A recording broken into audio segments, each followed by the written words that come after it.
Hey everyone. Welcome to AfriHeart Stories, your go-to spot for African tales. Don't forget to like, subscribe and drop a comment. Now sit back and enjoy. Ifeoma eased her sleek black SUV onto the dusty lane of Lagos's sprawling Balogun market, designer sunglasses shielding her gaze. Clipboard in hand, she surveyed the sea of stalls vying for attention. Amid the chaos, a ramshackle wooden table caught her eye, its surface dotted with uneven loaves and flour-dusted aprons. She strode forward, curiosity shaded by corporate arrogance. Chitara stood behind the stall, smoothing her mother's secret recipe dough into neat rounds. A single bead of sweat traced a path down her temple. She looked up as Ifeoma approached, recognition flickering in her dark eyes. This was the friend who'd shared dorm room noodles 5 years ago, now transformed into a retail mogul. Ifeoma's lips curled into a practiced smile. "Is this even bread?" she asked, voice silk-laced with contempt. Heads turned, vendors hushed. Chitara's pulse thundered. "These are my grandmother's recipe," she managed. "They sell." Ifeoma tapped a perfectly manicured nail against her clipboard. "Sell? I doubt you can pay rent with these crumbs." She let the words hang before turning on her heel, laughter trailing like glitter. Behind her, a solitary flash from a smartphone camera captured the moment, Chitara's hurt face framed by Ifeoma's mockery. Later that afternoon, a photographer friend, Tund, peeked at the image on his phone. "This is gold," he murmured, fingers itching to share. "People love an underdog." That flash would erupt into a movement neither woman could predict. As Ifeoma sped away toward her next investment pitch, the market's rhythm resumed, vendors calling out orders, children weaving through stalls. Yet Chitara's heart pounded. She dabbed at her eyes, then squared her shoulders. Something inside her shifted. She would not let this sneer define her. That evening, as the Lagos sun dipped low, Chitara drafted a simple post. "Mock my humble bakery today, see how dreams bake tomorrow. #bread of resilience." She uploaded the photo, fingers trembling. Nearby, Tund hit share. Within minutes, notifications pinged.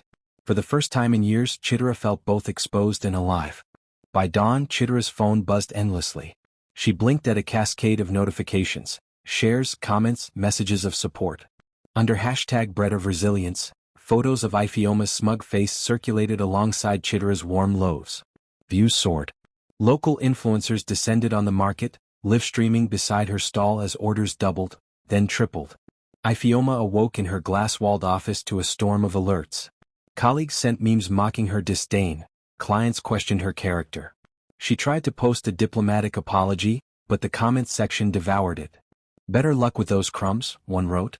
"Enjoy your public roast." Meanwhile, Chitara embraced the frenzy. She chained herself to her vintage oven, kneading dough into heart-shaped loaves she named Hope and Vindication. Adiz, her eager 13-year-old daughter, flitted between trays, beaming. "Ma, we're trending," she chirped. Chitara laughed, the sound bright as a bell. "We are," she agreed. Instinct told her to savor this moment. But deeper ambition stirred. An official storefront, broader reach, sustainable growth.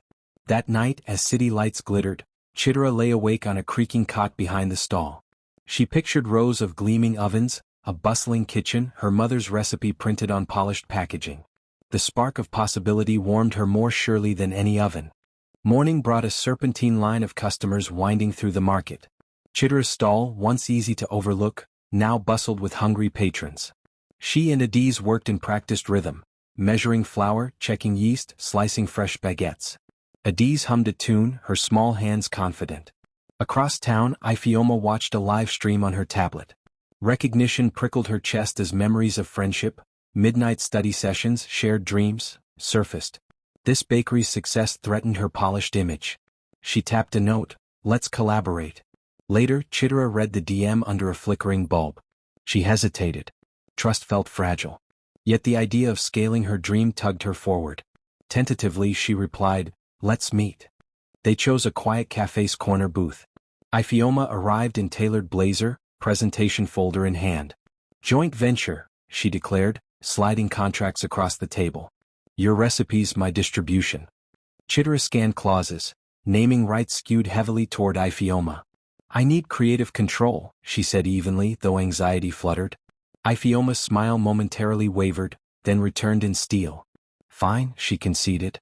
"You keep branding, I handle logistics." They shook hands. Cameras nowhere in sight, Yet Chitara felt watched, by her own ambition, by the ghosts of past mockery, by the weight of trust. Weeks later, Chitara's kitchen opened under a confetti sky. Golden wheat banners fluttered as influencers snapped photos. Chitara wore a simple apron, heart thrumming. Adiz unveiled the first legacy loaf. Inside, ovens glowed, and the scent of baking bread wove through polished counters. Ifeoma barked efficient orders into her phone, eyes sharp. But shadows lurked. Sacks of premium flour went missing. Shipment crates arrived damaged. Early customers returned stale baguettes. Chitara's voice trembled as she inspected crumbs. Transport issue? Ifeoma offered. Chitara frowned. Doubt slithered in. Someone was sabotaging her dream. Was it fate, a rival, or her supposed partner? As applause rose outside, Chitara pressed a hand to her chest. The real test had begun. Night settled over Chitara's kitchen as she pored over delivery invoices by the glow of a single fluorescent bulb. Flour shipments that should have arrived at dawn lingered in transit logs, marked delayed. Premium grain meant to reinforce her signature legacy loaf was inexplicably substituted with low-grade flour. Adiz hovered nearby, worry creasing her young forehead. I checked the manifest, said Michael, Adiz's friend and resident tech whiz. He held up a tablet flickering with data. These orders trace back to Ifeoma's corporate VPN. Chitara's breath caught. You mean she? Michael nodded grimly. Someone inside her network flagged our account for downgraded supplies. A cold anger ignited in Chitara's chest. All weekend she'd watched ovens sputter and customers frown at dense, undercooked loaves. She thought it was growing pains, now she realized it was sabotage. Before dawn, she confronted Ifeoma in the shop's stainless steel back hallway. Ifeoma, arriving to help, found Chitara waiting, arms akimbo. Why cut our flour? Chitara's voice quivered between hurt and fury. Why poison my ovens? Ifeoma met her gaze without flinching.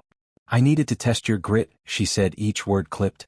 I had to see if your bakery could stand without my capital. Chitara staggered. You call this a test? You almost ruined me. Ifeoma's eyes narrowed. I built distribution networks from scratch. I expected you to lean on me. I built this on hope and hard work. Chitara retorted. Flour dust puffed around her like snow. You used your power to weaken me, then pretended to care? If you can't handle a few setbacks, Ifeoma began. I can handle betrayal, Chitara said, voice low and steady. She turned away. But I won't stay in this partnership. Her words echoed down the corridor. As she stepped into the morning light, the first live streams of their confrontation lit across social feeds.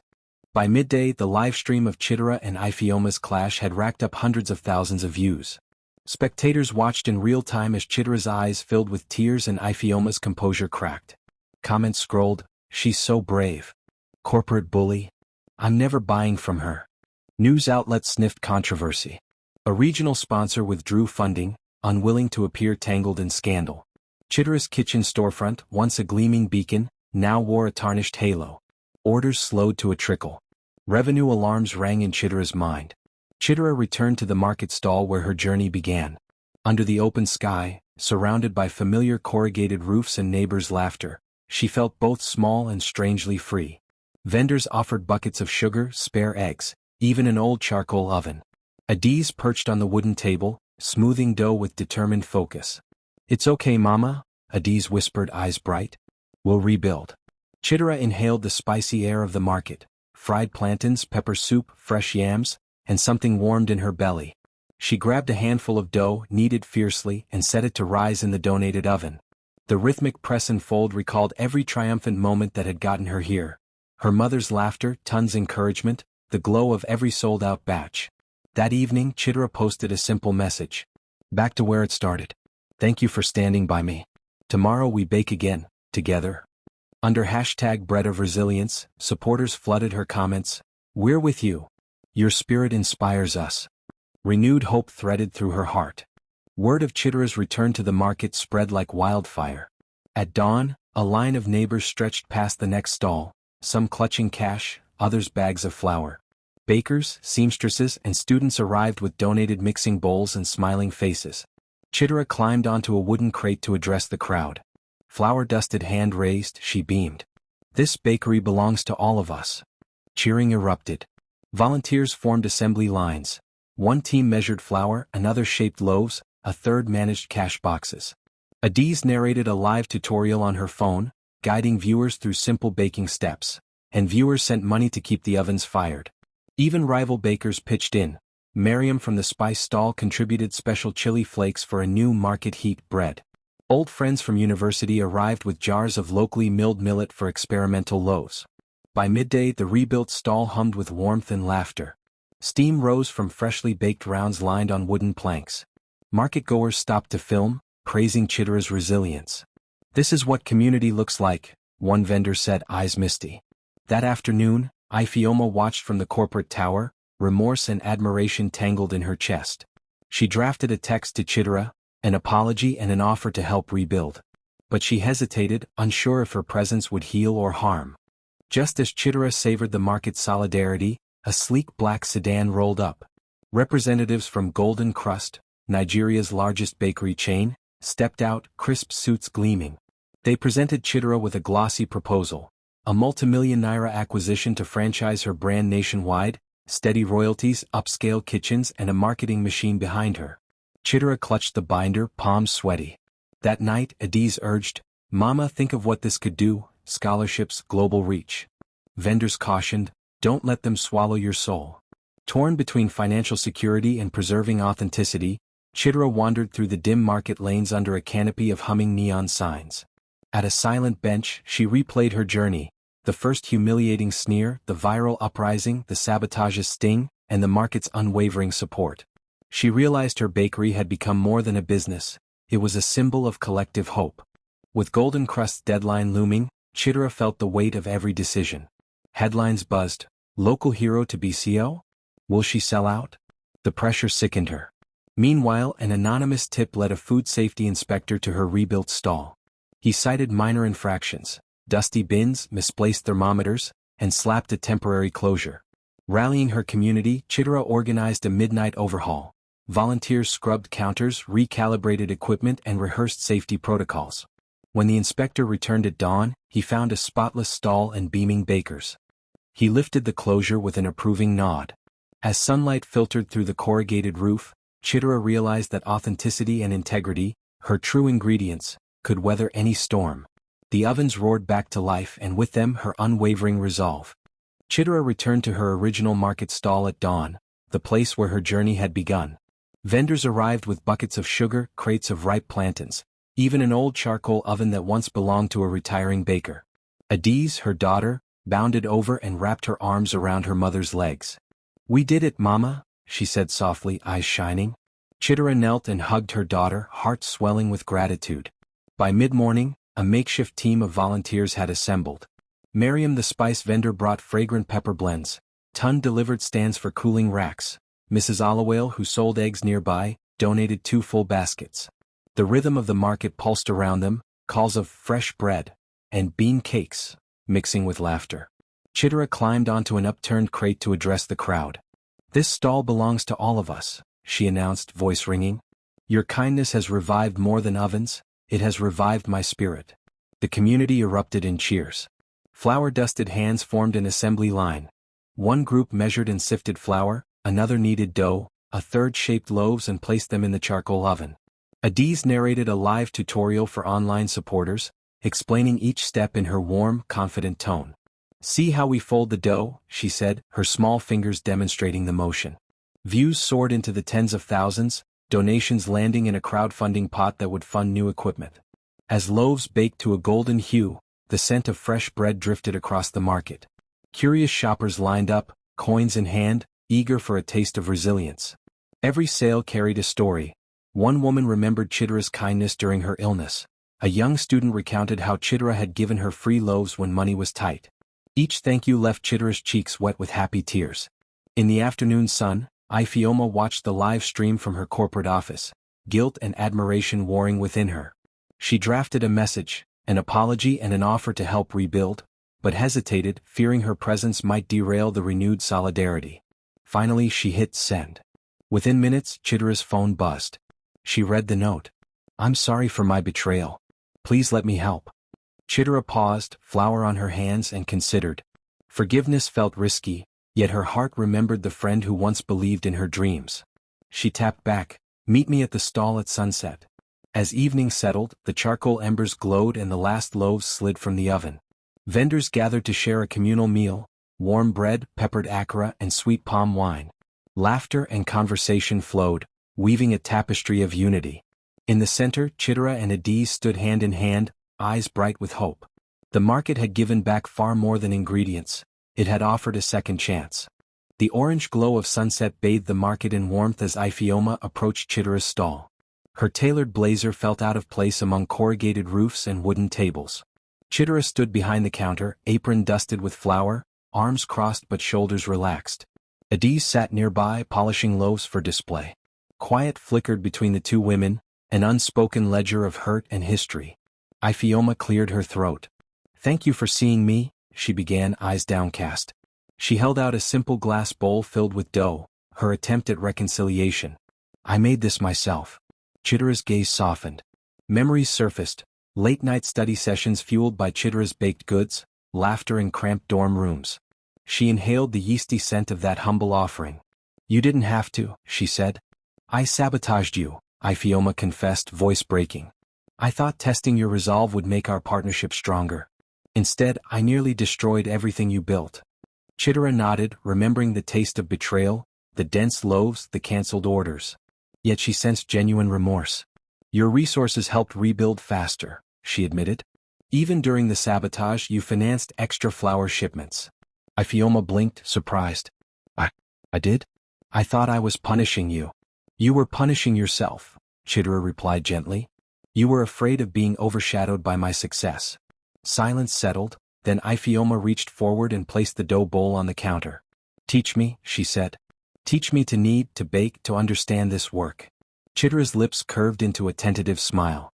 She patted a bag of flour. "Start by measuring 50 grams. As Ifeoma measured, Adiz guided her hands, laughter bubbling as flour dust puffed around them. Market-goers paused to watch, their cheers and applause a testament to forgiveness's power.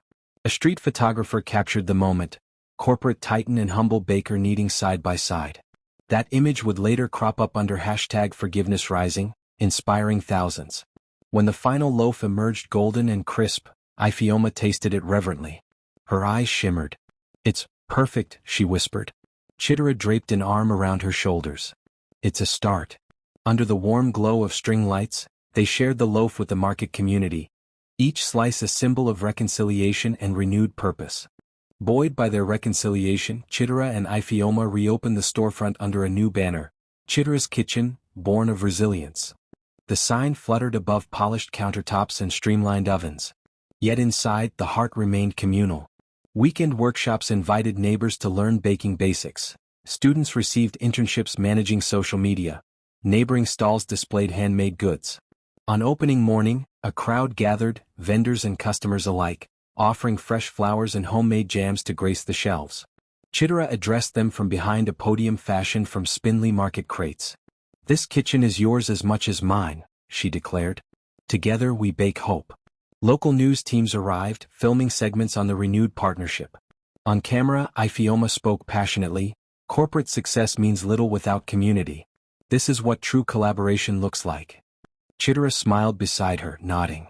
The duo's chemistry, once fractured, now radiated genuine respect.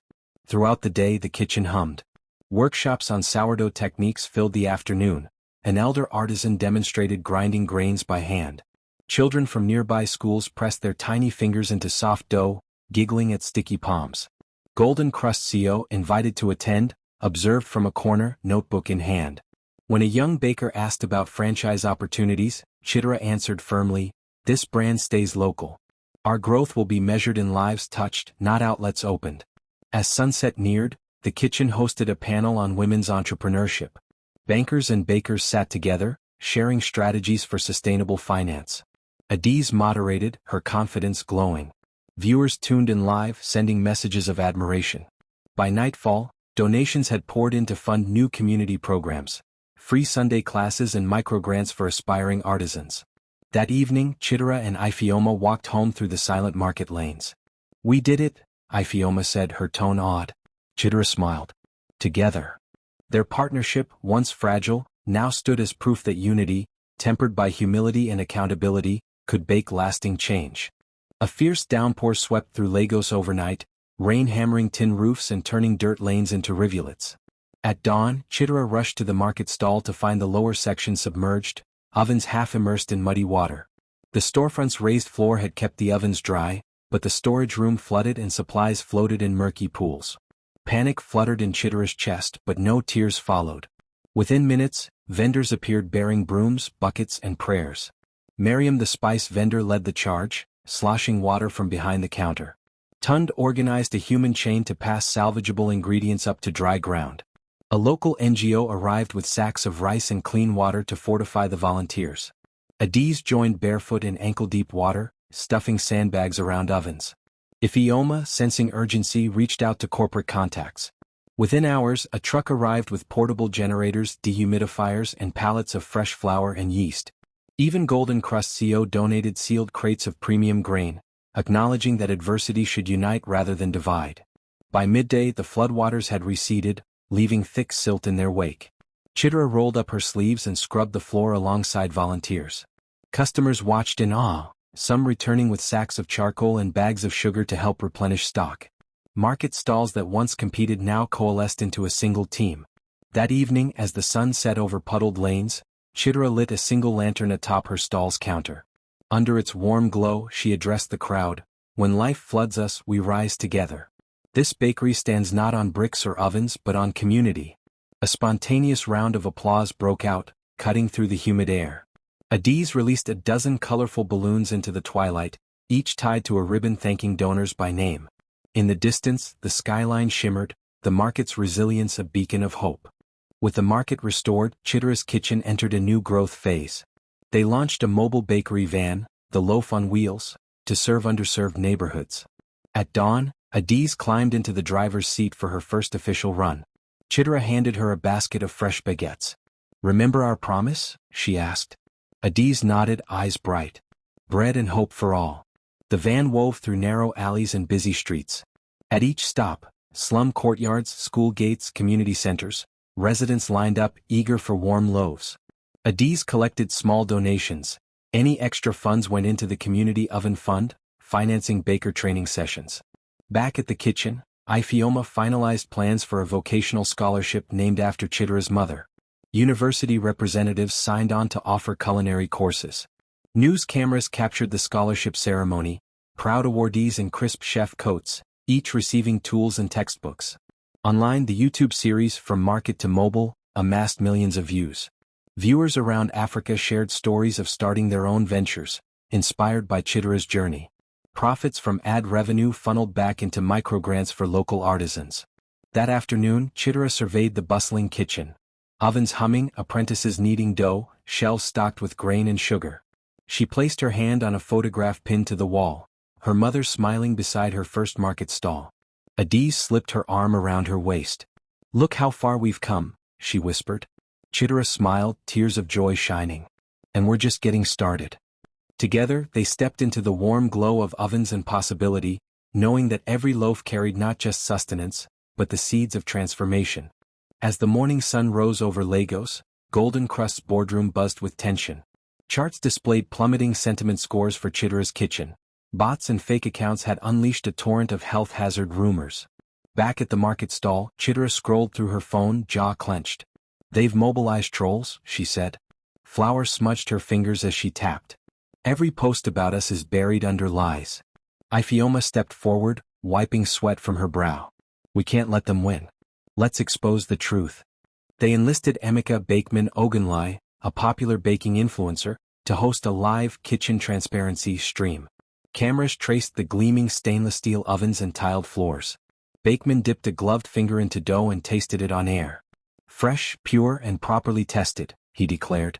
Viewers surged by the thousands, many commenting #CleanKitchens. Meanwhile, legal counsel delivered cease and desist notices to known bot operators. In the afternoon, a solemn official met Chitara at the municipal health office. Reviewing the evidence, he said, "These posts violate defamation laws. We will act."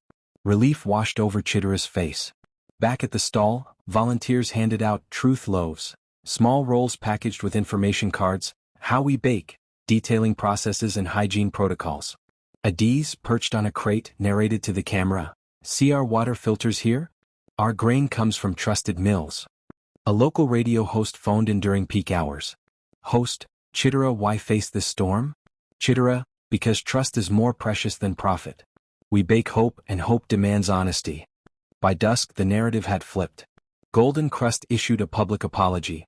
We regret any misrepresentation. Chitara's kitchen remains a gold standard for safety. Market-goers cheered as the apology streamed on a borrowed tablet. Adiz jumped into Chitara's arms.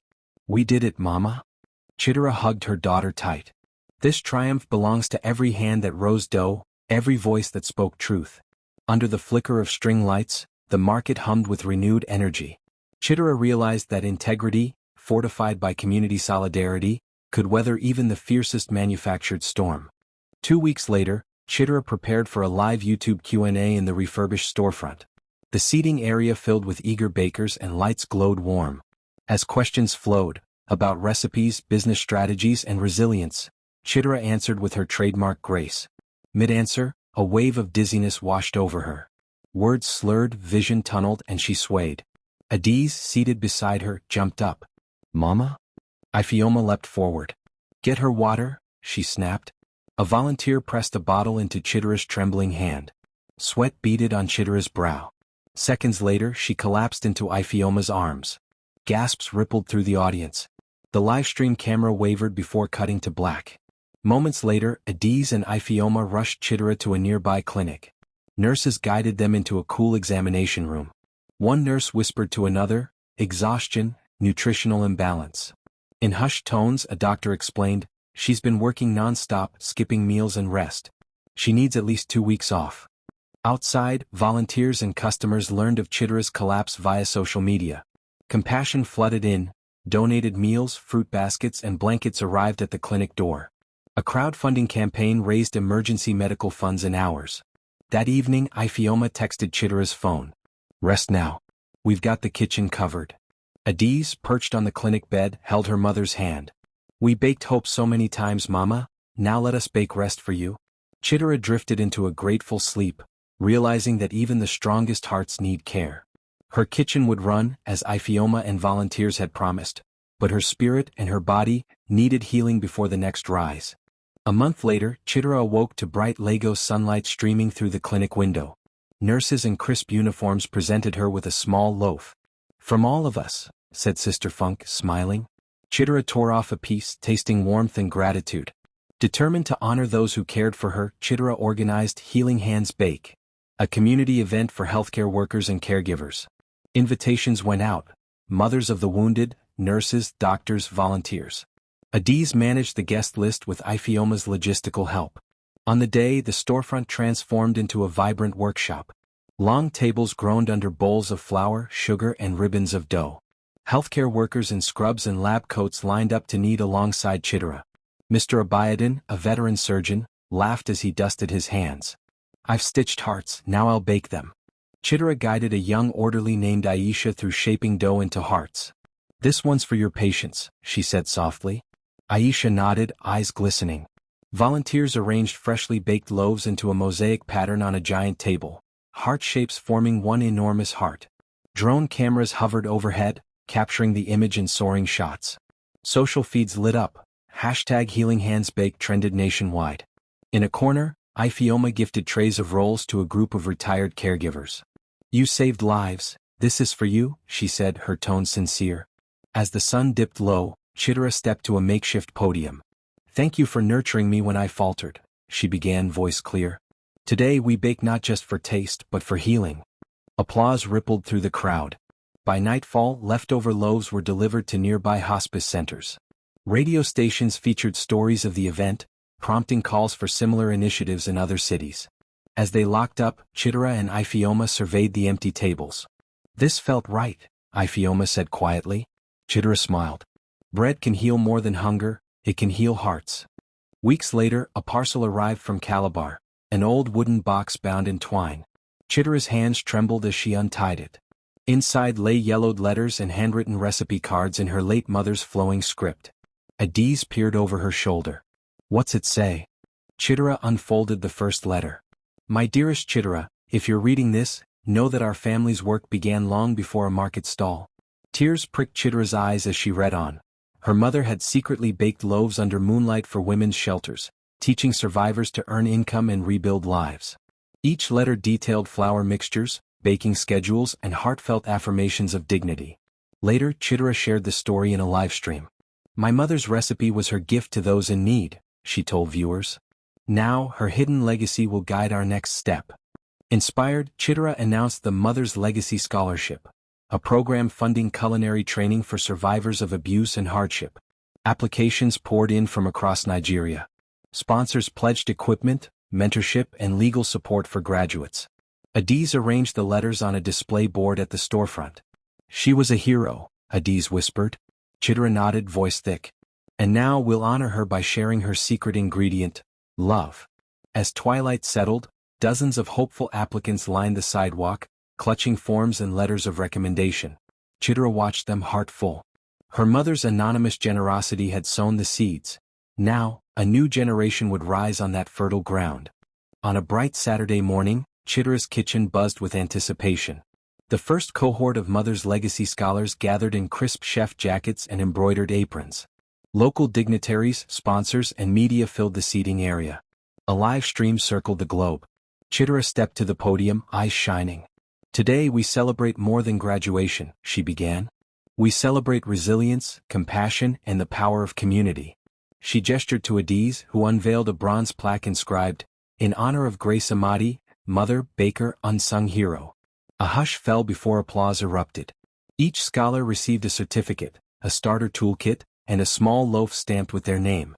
They stepped forward, smiles bright, holding their bread trophies high. Ifeoma joined Chitra on stage. In a soft voice, Ifeoma said, "I am proud to stand beside you, for without your courage none of this would exist." Chitra reached for her friend's hand. "And without your support this family wouldn't have grown." Downstairs, the public sampling tent opened. Visitors lined up to taste the scholar's creations: spiced banana bread, millet flatbreads, and her mother's secret recipe loaves. Cameras rolled as delighted faces bit into warm slices. Social feeds flooded with #everlastingloaves. As the day wound down, Chitra surveyed the scene. Market vendors offering side dishes, DJs spinning upbeat tracks, children chasing balloons emblazoned with the bakery logo. Under string lights, she shared a final thought with Adiz. "Our story began with a sneer. It ends with countless hands raised in hope." Adiz nodded, eyes bright. "And countless tummies fed." Together, beneath a banner reading "From Seed to Scholarship," they released a cluster of golden balloons into the sky, each one carrying a silent prayer that the legacy of bread, love, and resilience would rise forever. Liked it? Thumbs up, subscribe, and join the AfriHeart fam. Your support fuels our stories. Until next time.